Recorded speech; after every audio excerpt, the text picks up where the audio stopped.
ആന അല്ലെങ്കിൽ കാറ്റ്. കാട്ടിൽ നിന്ന് ആന ഇപ്പൊ ക്രോസ് ചെയ്യണം. വെള്ളം കിട്ടും. കാടൊക്കെ പിടിച്ച് നല്ല രസമായിട്ടുണ്ട് കാണാൻ. അപ്പൊ നമ്മൾ ഇന്നുള്ളത് നമ്മുടെ മലയാറ്റൂരാട്ടോ. മലയാറ്റൂരിന് ഈ ഒരു പേര് എങ്ങനെ കിട്ടിയെന്നറിയാവോ? മലയാറ്റൂരിന്റെ താഴത്തേക്കിലേ നമ്മുടെ പെരിയാർ നദി ഒഴുകുന്നുണ്ട്. അങ്ങ് ദൂരെ നിന്ന് നോക്കിയാൽ നമുക്ക് കാണാനായിട്ട് പറ്റുകയെ.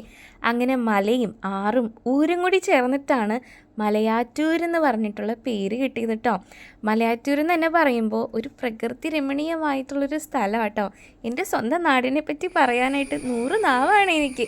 അപ്പോൾ ഇതേ നമ്മൾ നമ്മുടെ മല കയറി തുടങ്ങിയിട്ടുണ്ട് കേട്ടോ. ഓഫ് സീസണിൽ നമ്മൾ ഫസ്റ്റ് ടൈം ആട്ടോ കയറണത്. ഫ്രണ്ട്സായിട്ട് കയറുമ്പോൾ പിന്നെ പറയണ്ടല്ലേ, നല്ല രസമാണ് കയറാനായിട്ട്. ഞങ്ങൾ മല കയറാനായിട്ട് വന്നേക്കോ കേട്ടോ. അതെ അൺഎക്സ്പെക്റ്റഡ് മലയാറ്റൂർ ടൂർ. കാടൊക്കെ പിടിച്ച് നല്ല രസമായിട്ടുണ്ട് കാണാനായിട്ട്. ഈ ഒരു മലയാറ്റൂർ കടന്നിട്ടേ ഞാൻ ഫസ്റ്റ് ടൈം ആട്ടോ ഓഫ് സീസണിൽ മല കയറാനായിട്ട് പോണത്.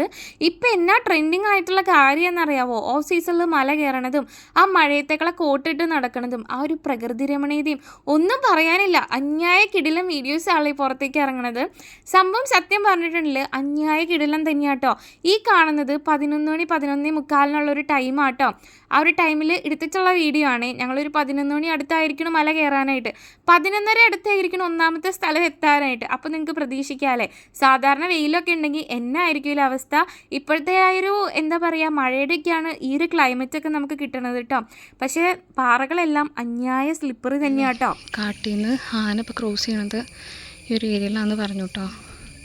നമ്മുടെ ഒന്നാം സ്ഥലത്തിൻ്റെ ഫസ്റ്റ് എയ്ഡൊക്കെ നടത്തുന്ന ആ ഒരു ഏരിയയിൽ നിന്ന് ഇപ്പുറത്തോട്ട് ആന ക്രോസ് ചെയ്യലുണ്ടെന്ന്. ഒന്നാമത്തെ സ്ഥലം വരെ കയറി പറ്റാനേ നല്ല പണിയാട്ടോ. ഇത് കയറിയിട്ടുള്ളവർക്ക് കുറച്ചുകൂടി റിലേറ്റബിൾ ആയിരിക്കും കേട്ടോ. ആ ഒന്നാമത്തെ സ്ഥലത്തിന് മുന്നായിട്ടുള്ള ഒരു കൈവരി ഉണ്ടല്ലോ, അത് കാണുമ്പോൾ തന്നെ ഒരു പ്രത്യേക തരം റിലാക്സേഷൻ ആട്ടോ. എത്തിപ്പോയില്ലെന്ന് പറഞ്ഞിട്ടേ ഒന്നാമത്തെ സ്ഥലം വരെ എത്തിപ്പോഴേക്കും 10 പേരും ചത്ത് ഇനി എനിക്ക് കയറാൻ വയ്യേ എന്ന് പറഞ്ഞ് ക്ഷീണിച്ച് അങ്ങോട്ട് ഇരിപ്പായി കഴിഞ്ഞപ്പോഴാണ് ഞങ്ങളോടൊരു ചേട്ടൻ വന്നിട്ട് പറയണേ, മക്കളെ ഇവിടെ ഇരിക്കണ്ട, ഇതിൽ ആന പാസ് ചെയ്യാൻ ഏരിയ എന്നുള്ളത്. ഇത് കേട്ടതോടുകൂടി പ്രത്യേക തരം എനർജി വന്ന് ഞങ്ങൾ അങ്ങോട്ട് കയറാൻ തുടങ്ങി കേട്ടോ. ഇനിയിപ്പോൾ 3ാമത്തെ സ്ഥലത്ത് ചെന്നിട്ടാവാം ഇരിക്കണേ. 2ാമത്തെ സ്ഥലം സേഫ് അല്ലെന്ന് പറഞ്ഞിട്ടാണോ? അല്ല, അങ്ങനെയല്ല. 3ാമത്തെ സ്ഥലം എത്തിയപ്പോഴേക്കും നല്ല രസമുണ്ട് കേട്ടോ. ചെറിയ കാറ്റുണ്ട്. ഇപ്പോൾ ഇത്ര നേരം കാറ്റുണ്ടായിരുന്നില്ല, ഒന്നും ഉണ്ടായിരുന്നില്ല. ചെറുതായിട്ട് വീശി തുടങ്ങിയിട്ടുണ്ട്. കുരങ്ങന്മാരുടെ ഒച്ചയും കേൾക്കും. നമ്മുടെ മലയുടെ താഴെ ചെറിയൊരു കനാലുണ്ട് കേട്ടോ. ചെറുതല്ല, അത്യാവശ്യം നല്ല വലിപ്പമുള്ളൊരു കനാല്. ഈ കനാലെ പണ്ട് കാലത്ത് കുഴിച്ച സമയത്ത് അവിടെ നിന്ന് മഹാശില യുഗ കാലത്തിലുള്ള അവശിഷ്ടങ്ങൾ, കുറേ പാത്രങ്ങൾ, സാധനങ്ങളൊക്കെ കിട്ടിയിട്ടുണ്ടെന്ന് ചെറിയൊരു ഐതിഹ്യം കൂടി ഉണ്ട് കേട്ടോ. അതും കൂടി ഇവിടെ കിടക്കട്ടെ, എന്തായാലും ഒരു വഴിക്ക് പോകണതാണെന്നല്ലേ. അങ്ങനെ ഞങ്ങൾ 5ാമത്തെ സ്ഥലത്ത് സക്സസ്ഫുള്ളി എത്തിയിട്ടുണ്ട് കേട്ടോ.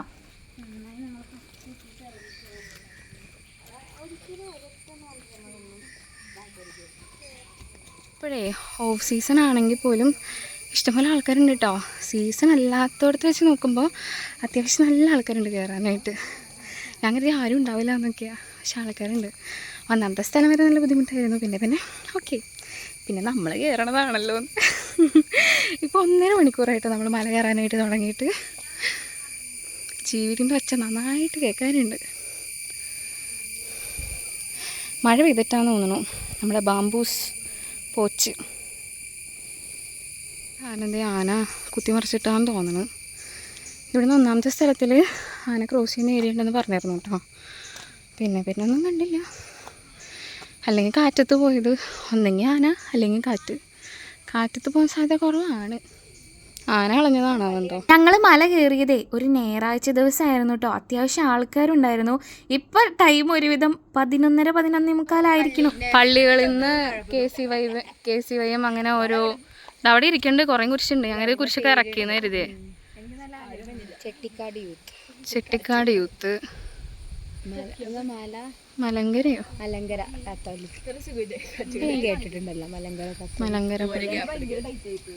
അങ്ങനെ ഓരോ സ്ഥലത്തു നിന്ന് വന്ന കുരിശുകളാണ്. നമുക്ക് കയറാൻ എന്തൊരു ബുദ്ധിമുട്ട്. കുരിശിലൊന്നും കയറുന്ന ആൾക്കാരുടെ അവസ്ഥ. രസമുണ്ട്. പായലൊക്കെ പിടിച്ച് കിടക്കാൻ കാണാനായിട്ട്.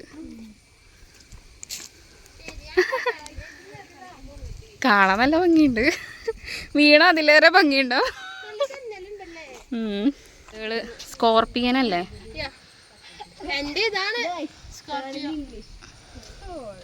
വലിപ്പം കണ്ട മരം തന്നെയാ. സാധാരണ നമ്മുടെ സീസണിൻ്റെ ആരംഭത്തിൽ മല കയറുമ്പോൾ ഉണ്ടല്ലോ, അവിടെ അങ്ങനെ കുരിശൊന്നും നമുക്കിങ്ങനെ കാണാനൊന്നും പറ്റത്തില്ല കേട്ടോ. അപ്പം ഞാൻ ഓർത്തു എന്താ ഈ തവണ ഈ കുരിശൊക്കെ ഇവിടെ ഇരിക്കണേന്നേ. പിന്നെയാണ് ഒരു കാര്യം ഓർത്തത്, സീസൺ അങ്ങ് കഴിഞ്ഞല്ലേ ഉള്ളൂ, അതുകൊണ്ടാവുള്ളൂ ഇതൊന്നും എടുത്ത് മാറ്റാത്തേന്ന്. അപ്പം നമ്മുടെ മുത്തപ്പൻ്റെ തിരുശേഷിപ്പ് 2000 ഇവിടെ കൊണ്ടുവന്ന് പ്രതിഷ്ഠിച്ചാട്ടോ. ആ ഒരു തിരുശേഷിപ്പ് ഇരിക്കുന്ന ഒരു ഏരിയ ഉണ്ടല്ലോ, നമ്മൾ 20 സ്റ്റെപ്പ് കയറിയിട്ടാണ് അങ്ങോട്ട് എത്തുന്നത്. ഈ ഒരു 20 സ്റ്റെപ്പിനും പിന്നിലൊരു കഥയുണ്ടെന്നേ. നമ്മുടെ മുത്തപ്പൻ, നമ്മുടെ തോമാസ് ലീഹ 20 കൊല്ലം സൗത്ത് ഇന്ത്യയിൽ മിഷണറി പ്രവർത്തനങ്ങളൊക്കെ ആയിട്ടുണ്ടായിരുന്നു കേട്ടോ. അത് സൂചിപ്പിക്കാനായിട്ടാണ് 20 സ്റ്റെപ്പിൻ്റെ മേളിൽ നമ്മുടെ ഈ ഒരു തിരുശേഷിപ്പ് സൂക്ഷിച്ചിട്ടുള്ളത് കേട്ടോ. നന്നായിട്ട് കോട ഇറങ്ങിയിട്ടുണ്ട്. ഇങ്ങനത്തെ ഒരു വ്യൂ ഒന്നേ വരെ കിട്ടിയിട്ടില്ല. മഴ പെയ്യുന്നുണ്ട് കേട്ടോ, അതിൻ്റെയാണ് ഈ കോട ഇങ്ങനെ ഇറങ്ങിയത്.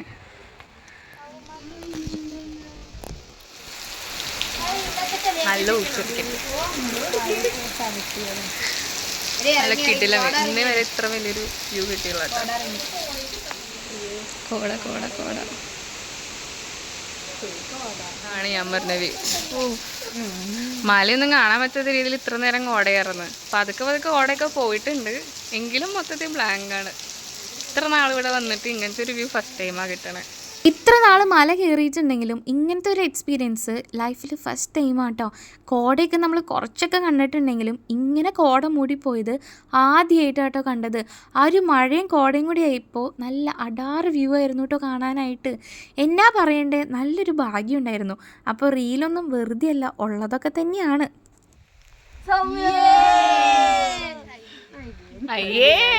മുത്തപ്പൻ്റെ അടുത്ത് ക്രിസ്ത്യാനികൾക്ക് മാത്രമേ വരാൻ പാടുള്ളൂ എന്ന് എവിടെയും പറഞ്ഞിട്ടില്ല കേട്ടോ. എല്ലാവർക്കും മതമോ ജാതിയോ വർണ്ണോ നിറോ ഒന്നും നോക്കില്ല കേട്ടോ നമ്മുടെ മുത്തപ്പൻ. ഉള്ളുരുകി പ്രാർത്ഥിച്ചാൽ മതിയെന്നേ, നിറഞ്ഞ് അനുഗ്രഹിക്കും മുത്തപ്പൻ. അപ്പോൾ നമ്മൾ നമ്മുടെ മുത്തപ്പൻ്റെ അടുത്തുനിന്ന് ഇറങ്ങി പോരാനായിട്ട് തുടങ്ങിയിട്ടുണ്ട് കേട്ടോ. അങ്ങനെ നമ്മുടെ കാൽപാദം കാണുമ്പോൾ എല്ലാവർക്കും 100 സംശയങ്ങളാണ്, അതെങ്ങനെ വന്നു എന്ന്. കുറച്ചിങ്ങോട്ട് കയറി വരികയാണെങ്കിൽ ഒരു വ്യൂ കാണിത്തരാം. ആണോ? നീ പറഞ്ഞത് തെറ്റായിട്ട്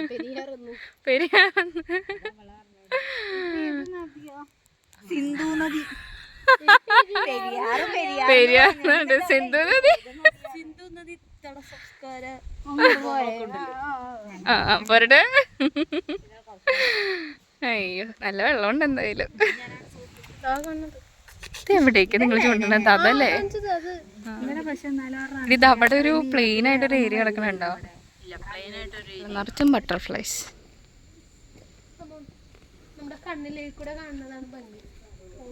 ഫോണിൽ കൂടെ കാണാൻ രസം. ഇപ്പോൾ 12ാമത്തെ സ്ഥലം കഴിഞ്ഞ് ഇറങ്ങുമ്പോൾ നമ്മൾ സൂക്ഷിച്ചും കൊണ്ട് ഇറങ്ങണം. മൊത്തം പായലും പൂക്കലായതുകൊണ്ട് ഇറങ്ങുമ്പോൾ നോക്കി ഇറങ്ങിയില്ലെങ്കിൽ ഷൂ എന്ന് പറഞ്ഞിട്ട് അപ്പാന്ന് പറഞ്ഞാൽ എവിടെയെങ്കിലും കിടക്കത്തുള്ളൂ. പിന്നെ കാല് ഇറക്കാണ്ട് നോക്കണം. നമ്മൾ പതുക്കെ ഇറങ്ങിപ്പോണം. ചെരുപ്പ് കിടക്കണണ്ട. പാറയും എങ്ങനെയാ കാൽപാദം വന്നെന്ന് ഒത്തിരി പേർക്ക് സംശയമുണ്ട് കേട്ടോ. അമാനുഷികമായിട്ടുള്ള വലിപ്പമുള്ള ഒരാളായിരുന്നു കേട്ടോ നമ്മുടെ തോമാസ് ലീഹ. അദ്ദേഹത്തിൻ്റെ ഭാരം താങ്ങാനാവാതെ പാറ കുഴിഞ്ഞ് പാദമുദ്ര ഉണ്ടായതായിട്ടാട്ടോ ഐതിഹ്യത്തിലൊക്കെ പറയണത്. അങ്ങനെ നമ്മുടെ മലയാറ്റൂർ മലതേ നമ്മൾ പതുക്കെ ഇറങ്ങി നമ്മുടെ വീട്ടിലേക്ക് നമ്മൾ വന്നുകൊണ്ടിരിക്കുക കേട്ടോ. ഇനിയിപ്പോൾ വീട്ടിൽ വന്ന് സാദുഷ്ടമായ ഫുഡ് കഴിച്ചാൽ മതി. പപ്പയുടെ അമ്മയുടെ അനിയൻ്റെ വക നല്ല കിടിലം ഫുഡ് എല്ലാവർക്കും ഒരുക്കിയിട്ടുണ്ടായിരുന്നു കേട്ടോ. നമ്മുടെ അങ്കമാലി മാങ്ങക്കറിയും ബീഫ് റോസ്റ്റും ചിക്കൻ അച്ചാറും കൂടി ആയിട്ട് കിടിലനായിരുന്നു കേട്ടോ. അങ്ങനെ ഒത്തിരി നാൾ ആഗ്രഹിച്ചിരുന്ന മാങ്ങക്കറിയൊക്കെ കൂട്ടി അവർ വയറ് നിറച്ച് ഫുഡ് കഴിച്ചു കേട്ടോ. എങ്ങനെയുണ്ടായി കഞ്ഞി? നല്ലായിരുന്നാ? വീട്ടിൽ വന്ന സ്ഥിതിക്ക് പാടത്ത് പോവാണ്ട് എങ്ങനെയാണല്ലേ പൂർത്തിയാവുക.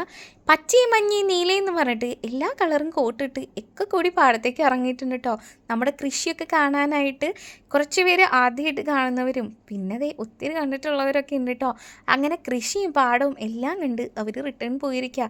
അപ്പോൾ അത്രയേ ഉള്ളേ.